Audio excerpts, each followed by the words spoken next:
everyone, and welcome to another episode of Don't Wait Till Pigs Fly, a podcast conversation with successful business owners who share their secrets of thriving in business while living with chronic illness.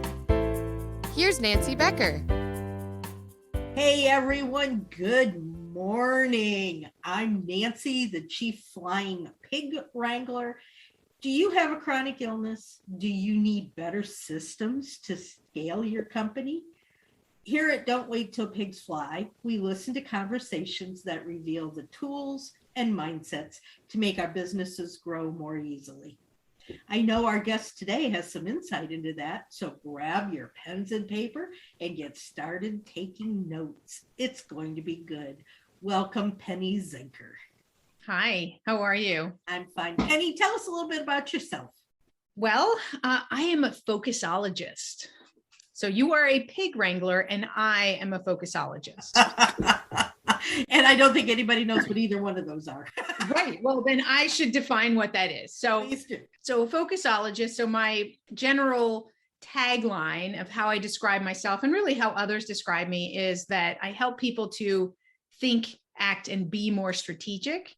And the definition of Focusology, as I've defined it, is to help us to understand more about what drives focus. So it's a practice, first of all. That's why we're ologists, is we have to practice it day in and day out. It's not easy and maybe gets a little easier, but it's a practice of controlling and directing the energy of our thoughts, our feelings, and our actions to create a positive, meaningful result. So that's big. It's a mouthful, right? And really, at the end of the day, I've come to realize that my whole life in challenging situations that I've been in through, my father was killed in an accident when I was 19, or through divorce, which I think is sometimes even more difficult than death because somebody chose to leave you, right? Other business challenges that I've had of, positive business challenges where my business grew too fast, or all the different challenges we have in our life, I realized that it's really about our success is determined by where we choose to control and direct our focus and our attention and our energy. So, that's kind of in a gist, like who I am. And I come to understand that this is who I am at the fiber of my being, is to help people to see that and to make good, better choices. And that is so important. I mean, we're jumping right in here with the meat, but this is really important when you're talking both about running a business and about dealing with chronic and autoimmune diseases, because absolutely, we, in both categories, we often tend to just let it happen. We were talking just before we turned on the recording and said, we'll just play it by ear. Yeah, we don't know what we're going to do. We're just going to talk and see where it takes us. And that's, I think, how we live our lives often. And then we wonder why we hurt so bad, why our business suffers, and why we don't get anywhere. It's so true. It's so true. I have this phrase that I use and it's happened to me. It works until it doesn't.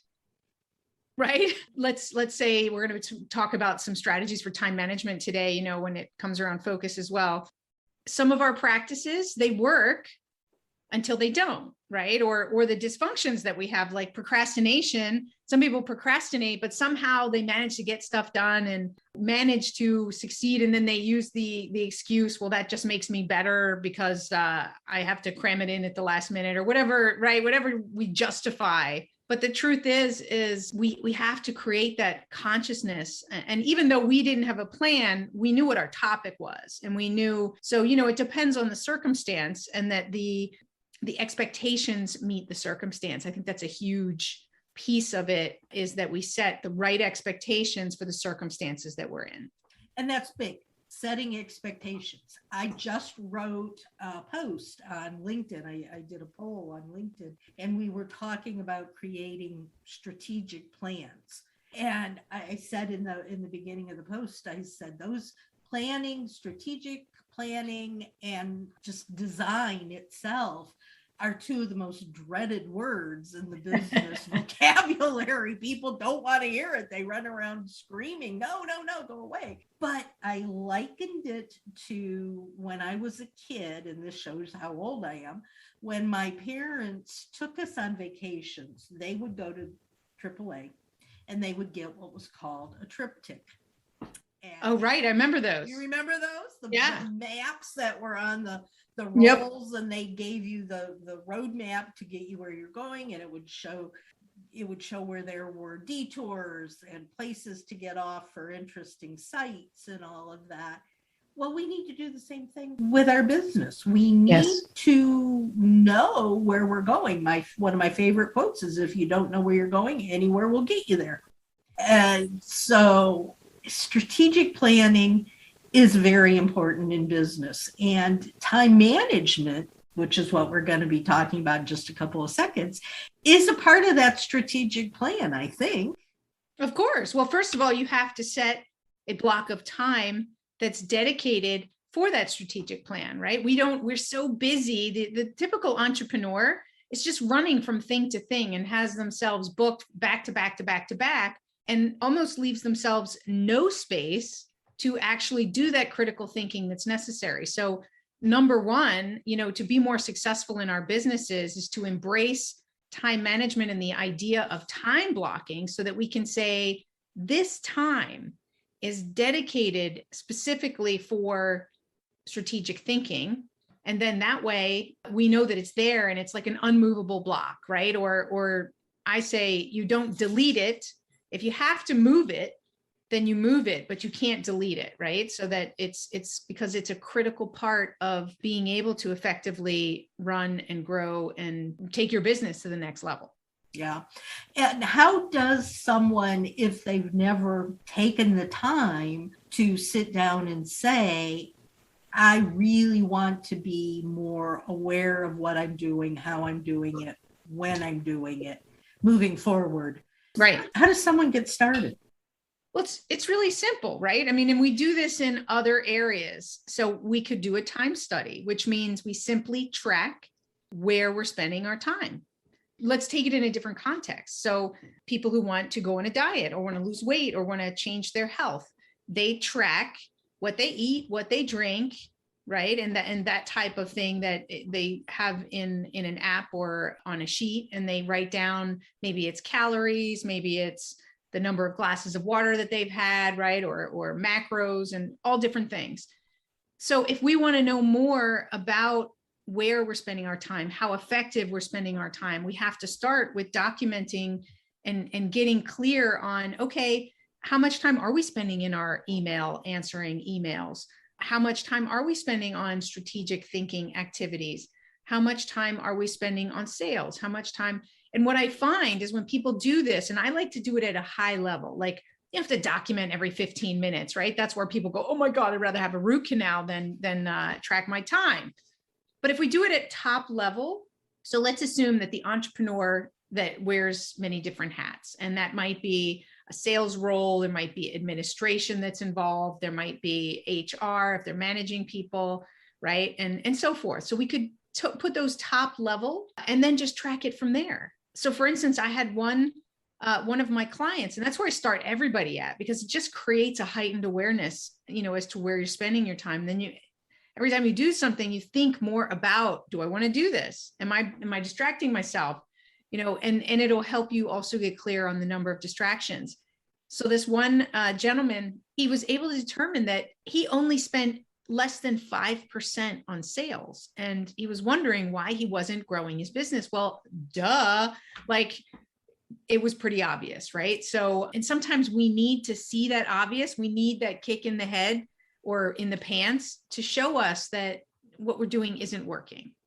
Yeah, that makes so much sense. And in fact, that's one of the things I do with my clients all the time too, is say, we can't know where we want to go until we know where we're at. And we have to figure out what it is that we're doing that is successful, that's not successful. How do we tweak it? And yeah, I get the eye rolls. Well, they hate it, right? Kicking and screaming, but they're glad that they did it. Once it's done. Yeah. And I think that's, even more important when you're talking about this kind of a subject, when you bring in the issues of, I've only got so much energy in a day. You know, I used to work from like 4:30 in the morning until midnight, and I would go to bed and I would go to sleep and I would jump back up at 4:30 again the next morning and I would be going. Yeah, that was my day and I loved it. And I'm going, well, I guess it's time I should go to bed. But now it's like the alarm clock goes off at 7:00 and I'm going, no, there's a commercial for Kit Kat bar, which I think is hilarious. And it's Dracula, and the Kit Kat bar opens in as a coffin and he's going, all right, another 5 minutes. That's funny. That's funny. It's hilarious. And I go, that's me, just let me have another 5 minutes. That's a good example of where it works until it doesn't, right? It's not sustainable to work those kind of hours, and what's it costing you, not just in your health, right? But what's it costing you in other things that you might enjoy doing that balance you out in terms of your ability to think clearly or, make different connections. Yeah. And I think so often with people who do have chronic illnesses, who struggle with exhaustion and pain, it's hard to even get out of bed. They look at, oh my goodness, I've got all of this to do. I've only got so much energy to do it. It's not going to get done. I'm just going to give up. Right. What does someone who's in that kind of a situation do to manage their time to the best of their ability and to get the work done? Right. Well, so there's a couple different things, right? The first one is get out of bed, right? So you have to have strategies to get out of bed if that keeps you in bed. So some of them might be physical strategies, practical strategies, like put the phone or the alarm clock, across the room. So you have to get out of bed in order to turn it off.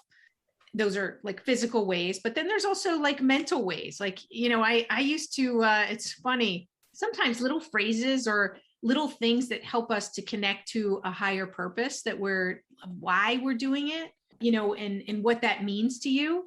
And so it might be a little phrase like that gets you up in the morning. It reminded me of the Dunkin' Donuts commercial, since we're talking about commercials, where the guy is like, time to make the donuts. And I don't know, somehow maybe that's his big why. I don't know. Maybe we've got other big whys, but maybe that's connected to that it brought people happiness. And he loved to see people smile and bring joy to their face, because who doesn't like a donut, right? Maybe that was it, but that in my mind, that's how it was. And so I don't know, for some reason that perked me up and would, I could use that, or I could tell myself, because if we have to get a plane, let's say we're going on vacation and we have a plane that's leaving at 4:30 in the morning, right? And you're like, oh God, I could never get up at that hour. You're getting up for that plane because you got to be on it, right? So maybe we hack our mind a little bit and say, got to get the plane. So we've got to find what works for us, play around with different strategies. And of course they work until they don't. When it stops working, find something else. It's really funny because that exact phrase is what gets me up in the morning. It's time to make the donuts, and I that's it. That's out funny. of bed and I'm going for the day. Right. There's just something that puts our mind into gear. Yes. And I think I can't just sit here and lay in bed all day. I can take a nap later if I need to, but right now that business is calling me. Right. Totally. And what it is for me too, is I've always had a principle that I don't snooze. So it's just as important to have the clears of what I do, like a vegetarian, right? They do certain things, but they don't eat meat, right? So we need to have really clear in our self-definition and identity as to what we do and what we don't do. And I remember always thinking, I don't snooze, right? It helps me to remind myself of discipline and start out the day with discipline. Well, at the beginning of COVID, I started to snooze. My boyfriend likes to snooze. So I also was influenced by him hitting the snoozer. And I realized that I saw how it started to creep into everything. So I wouldn't quite finish my workout, or, 10 minutes before I'd be like, that's good enough. And so I would do these things to cut them short or not follow through. And I realized that I can't let myself slip into that mentality. And it starts with the snooze for me in the morning. So I say, that's why I get up. I make the pre-decision, and this can be used for other areas in our life. How can we pre-decide? I decide the night before and make a conscious choice. This is back to that awareness point, right? I make a conscious choice that I'm going to wake up at 6 o'clock. And if that's the decision that I made the night before, then I'm going to honor that decision. Even if I'm tired, there's a reason why I made that decision, and I'm going to get up. And so pre-decisions can be things that we can also use to support us in setting up our time in an effective and efficient way. I think one of the words that you just said that I heard, and my bells are going ding, ding, ding, is discipline. Mm-hmm. There's a balance here. And you're talking, I'm thinking, enough is enough. Discipline. There's got to be a little bit of both in there. You can't just say, all right, I'm supposed to do this today, work for an hour, but I'm only going to work for 10 minutes. Enough is enough. But yet you've got people who are relying on you to get something done, and you need to have that discipline in order to get it taken care of. How does that balance for you? I'm not sure I understand the question exactly. So like there are people who they could go under the guise of discipline, but they're over analyzing and they're over functioning. They're overworking and like just won't put something down because it's never good enough. So you can pre-decide on to say, this is when it's good enough. So I'm going to stop at this point. That's what I do, is I can sometimes go overboard. So I have to say, this is the point when it's good enough. And if I pre-decide that, when I get there, I can recognize it. And I can recognize that I'm spinning my wheels and it's not effective anymore. But if somebody's saying this is enough because they're exhausted, we have to listen to our body as well, right? And it could be that, especially, if somebody does have chronic fatigue or pain, and that particular day it's triggered and it's very difficult, it's also okay to give ourselves permission to say, my body needs rest. And if I don't, then I'm going to push myself over, and then I'm not going to be good for the next 3 days. So I'm going to take care of myself, and put yourself first. I do believe we need to put ourselves first. So we need to recognize the difference. Me saying I need a little bit more sleep in the morning, I could have decided that the night before. If I was going to bed at 2 o'clock in the morning and that's when I was setting my alarm, then I'm going to know that I'm going to be tired at 6 o'clock. So I could make that decision. Hey, I don't have any obligations, so I'm going to allow myself to sleep a little bit later. So we have to evaluate the situation and, can handle that in the pre-decide, but we definitely have to listen to our body.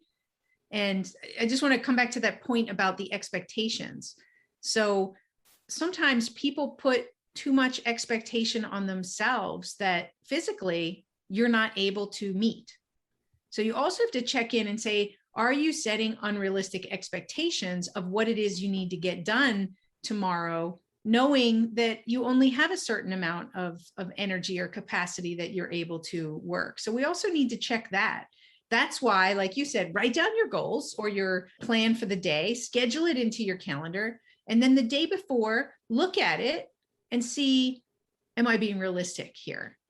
Am I going to be able to manage that, understanding where I think my energy level is and whatnot? So that's all part of time management. Overcommitting is a problem, and it might be overcommitting for you where that same amount of work or capacity might not be for me. We have to judge it based on ourselves. Yeah, I think that's a big part, is it's only ourselves that we need to look at. Don't look at, well, this person over here, Penny's doing all of this, and I can't do all that much, so there's something wrong with me. We need to be able to, to say, this is what I can do. Honestly, don't give in just because you want to take a day off or something, but to know what your limits are and to not work past them. I think that's really important. Yeah. One of the things you were talking about in our pre-schedule here was the daily planning method. Tell us a bit about that. What is that all about? Sure. Well, so a way that, we were both saying how important it is to kind of have a plan, right? So and a plan can be for the year, it can be for the month, right? It can be for different timeframes. And we need to have a plan every single day. So one of the challenges that people have is balancing urgency and importance, is making sure that urgent doesn't crowd out important, so we don't even get to those important things. So I created a method that I use that's called the 1-3-5 daily planning method to kind of balance those two. One thing every day, a small step that's going to take you forward towards a long-term strategic initiative. Because typically those are things that get crowded out. And then you're like, I never got to this, never got to writing my book this year like I set for a goal. So if you did one thing every day, put an outline together, find a quote, different things that you might be gathering up to put that book together. With those small little steps, you'll find that you'll be able to get there as planned. 3 things that you want to reach midterm milestones. So you've set goals and you've set milestone points of deliverables that you have to do, whether it's for a client or whether it's for yourself, right? Those sort of midterm type of milestones. And then 5 things that absolutely must be done by you today. So we get to challenge ourselves. Is this really urgent? Because we have a terrible urgency epidemic problem where we think it's urgent and it's not. So we get to challenge that. And we get to challenge whether it's necessary that we do it. Could I delegate this? Does someone else do this better and faster than I do? And why am I holding on to it, right? So those are some things that help us on a daily basis to keep that urgent and important in check. That's great. I think those things are really important, and people go, oh God, another to-do list. I don't want another to-do list. But this is not really a to-do list. It's something that if you don't have, for me, when you don't have anything on your schedule, it's like, I just collapse. I need to have things that I need to do. And it's exactly what needs to be done. What should I do? What can somebody else do? And how do I do it without feeling overwhelmed? Right. And then you can assign a time to it, right? Put it in your calendar and say, this is how much time it needs. It doesn't mean that you're only going to get those 9 things done, or maybe it does for that day. But the difference between a to-do list really isn't a plan, because people overload their to-do list and then it's unrealistic. And that's where you said, maybe you throw your hands up and you're like, I can't do this. It's too much, and you can get overwhelmed. With these 9 things, it's not going to get you overwhelmed, and it's going to create some balance. So, it's just giving some structure to and creating a real to-do list. And then maybe you have an inventory of other things that you need to do, but that's more of an inventory versus a realistic of what's today. And I think you need to look at what absolutely, as you said, what absolutely has to be done today and what would be nice to get done today, but could get put off till tomorrow. That's that way of spreading it out a little bit. Yeah. That makes it not so stressful. I can't believe we're already almost out of time. This just went so fast. This is great. What have we not talked about that you want to share?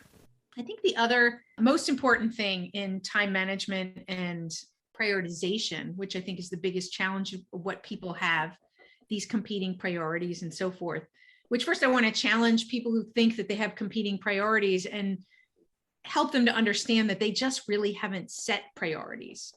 Because if they're all the same level, then you haven't set them, right? So I learned a great lesson from one of my mentors to set a practice of stepping back and reevaluating.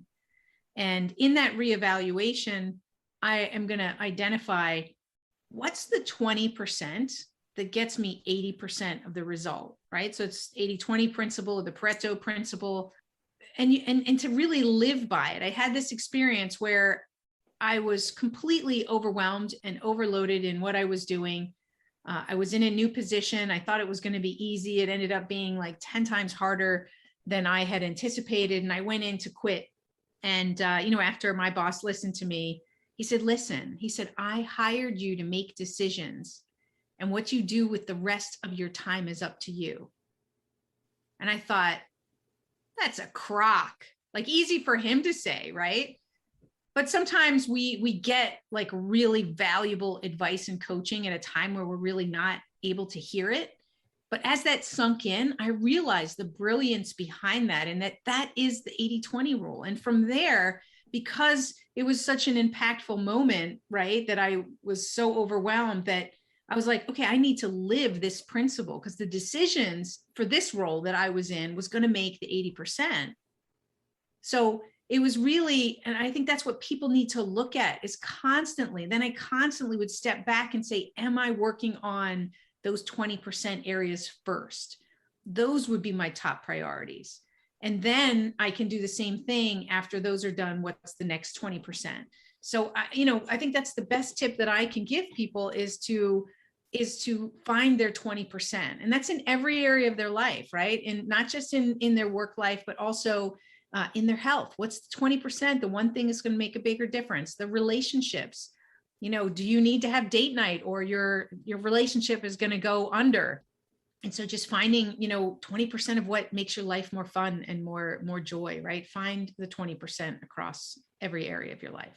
That's a fantastic statement to end this show with. Thank you so much. We really rocked it. I think you're just great information there. How does someone get a hold of you if they want to talk to you, hire you for something, get your help? Sure. My website is pennyskeynote.com. And from there, they can check out my podcasts, my video clips, and different things that I offer. So pennyskeynote.com. And that will definitely be on the show notes, everyone. To wrap things up, often after a podcast, people want to know more about some of the things that we do at Business Success Unlimited. You've got Penny's website, so you can find out more about her. And if you'd like to hop on a Zoom with me, my contact information is also in the show notes, or you can email me at nancy@businesssuccessunlimited.com.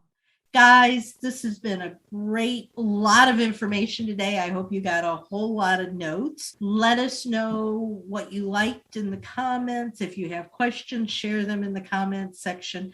Also, let me know the kinds of topics that you would like to hear going forward, and we'll do our best to bring them onto the show for you. But in the meantime, get out there, be productive, and soar higher. Take care, y'all. Bye-bye.